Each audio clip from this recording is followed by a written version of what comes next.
Bientôt l'été, la plage et les bains de soleil. Quelles précautions, quelles protections, comment s'y retrouver dans la jungle des labels et des produits solaires? On voit ça tout de suite avec mes invités.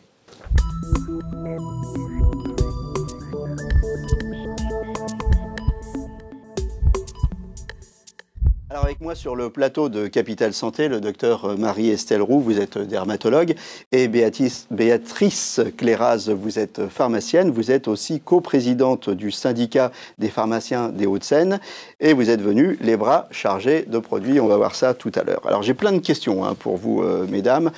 Dans l'ordre, on va parler de l'exposition au soleil, des conséquences de l'exposition au soleil, des différents types de populations, des protections, du mélanome. Alors je vais vous bombarder de questions, on attaque tout de suite. Cet été, est-ce que j'ai le droit de prendre des petits bains de soleil quand même?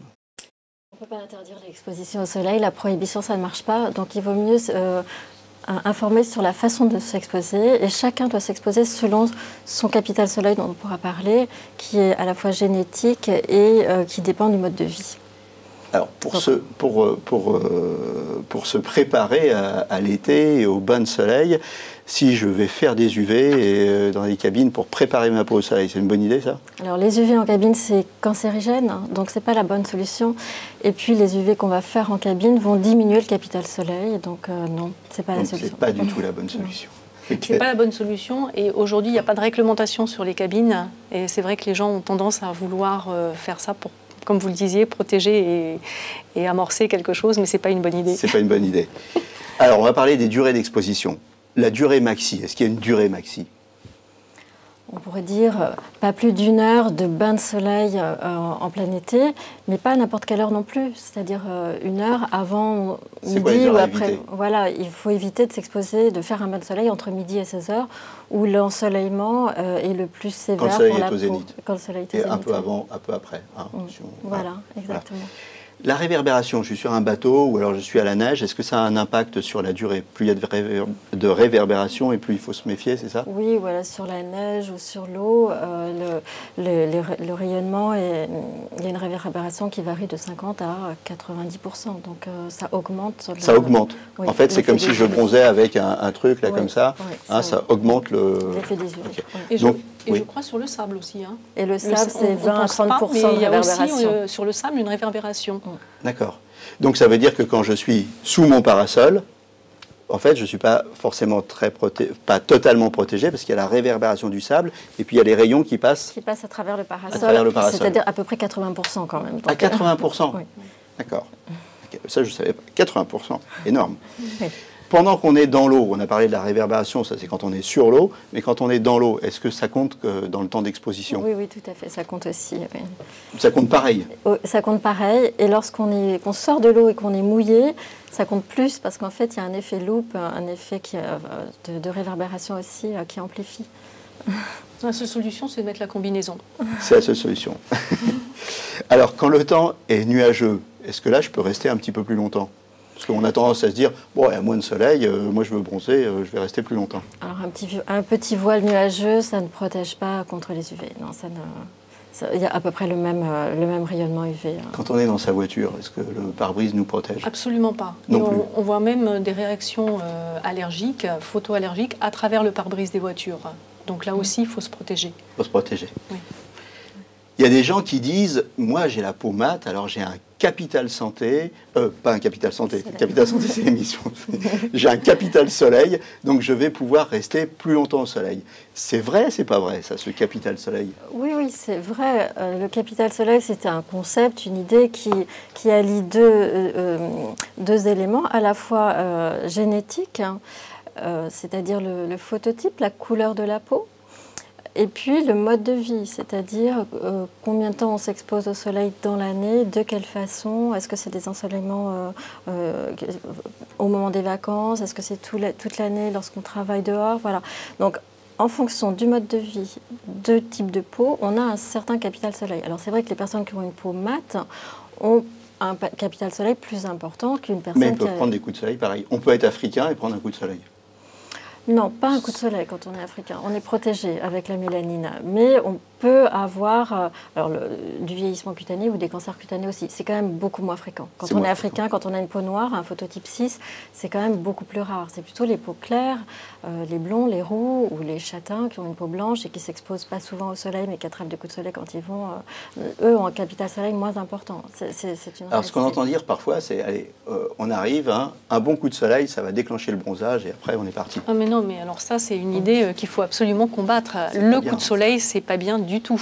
Et a fortiori chez les petits, chez les enfants. Donc c'est vraiment important que je crois que c'est avant l'âge de 15 ans, hein, qu'on a corrélé en fait les coups de soleil avant l'âge de 15 ans et l'apparition de mélanome. Sont un facteur de risque de déclencher un mélanome. Donc là, ça nous amène aux conséquences des expositions prolongées. Donc les conséquences des expositions prolongées, coup de soleil, ça c'est la conséquence immédiate. Tout à fait. À long terme, le vieillissement cutané et le mélanome. Mélanome et puis d'autres cancers de la peau comme les carcinomes. Mais le plus dangereux est le mélanome, donc c'est de celui-là qu'on parle le plus souvent. Vieillissement de la peau, alors ça fait la fortune des pharmaciens.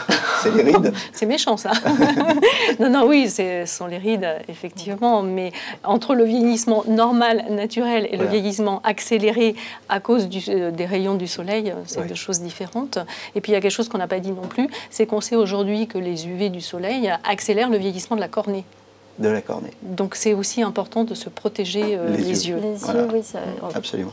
Est-ce qu'au niveau des expositions, il y a des zones plus fragiles? Je pense aux femmes qui font du monokini, aux gens qui pratiquent le nudisme. Alors, les zones les plus fragiles sont celles qui sont exposées le moins souvent, donc qui sont les plus claires. Donc évidemment, les parties intimes, les organes génitaux, voilà. Donc la peau qui n'est pas exposée toute l'année au soleil est plus fragile, c'est vrai. Donc quand on dit 1 heure, un petit bain de soleil, mais sur les zones les plus fragiles, c'est pas 1 heure.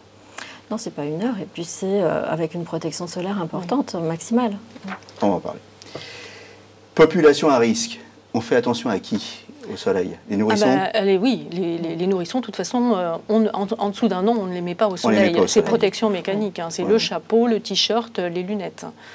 Et puis, les populations, enfants, après, les enfants, on ne peut pas les tenir. On ne peut pas leur interdire, mais il faut effectivement mais protection les protéger. mécanique, comme vous dites. Tout à Donc, fait. les lycras à manches longues, qui permettent d'aller dans l'eau, les t-shirts, voilà, exactement. Chapeau. Le chapeau, donc, les lunettes de soleil. Bien sûr. Vous voyez, il me manque que le lycra.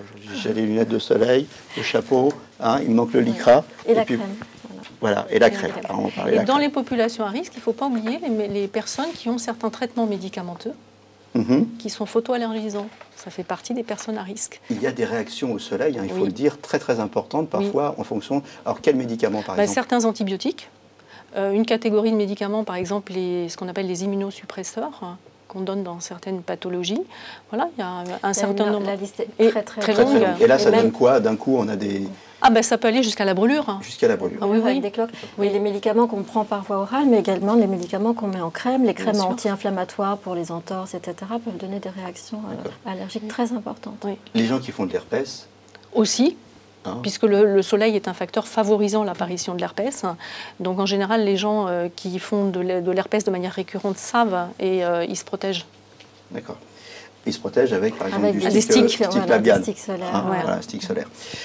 Évidemment, totalement interdit quand on a eu un mélanome, un carcinome. Oui, alors dire totalement interdit, c'est très difficile d'interdire à quelqu'un. En revanche, totalement déconseillé. Voilà, dans des conditions très prudentes, c'est-à-dire vraiment quand le soleil n'est pas au zénith, avec une protection solaire maximale, avec des vêtements protecteurs. Donc voilà, les gens doivent vivre quand même. Oui. Les protections solaires, justement, on y arrive. Alors, même avec une protection solaire, ce qu'il faut dire, c'est qu'on n'abuse pas du soleil. Je disais tout à l'heure, 1 heure maxi. Ça n'est pas destiné à prolonger l'exposition solaire, mais juste à être protégé, pendant l'exposition solaire. Alors, qu'est-ce qu'on choisit? Je me retourne vers ma pharmacienne, j'arrive, c'est l'été, je dis, ma pharmacienne, je voudrais une bonne crème. Alors, je fais attention à quoi? Moi, je dirais indice, spectre et waterproof ou pas. Voilà, exactement. En fonction déjà du phototype, comme on disait, si vous avez la peau claire ou pas, si vous avez déjà été exposé ou pas, donc l'indice de protection. Alors, on détaille. Indice, quel indice on choisit?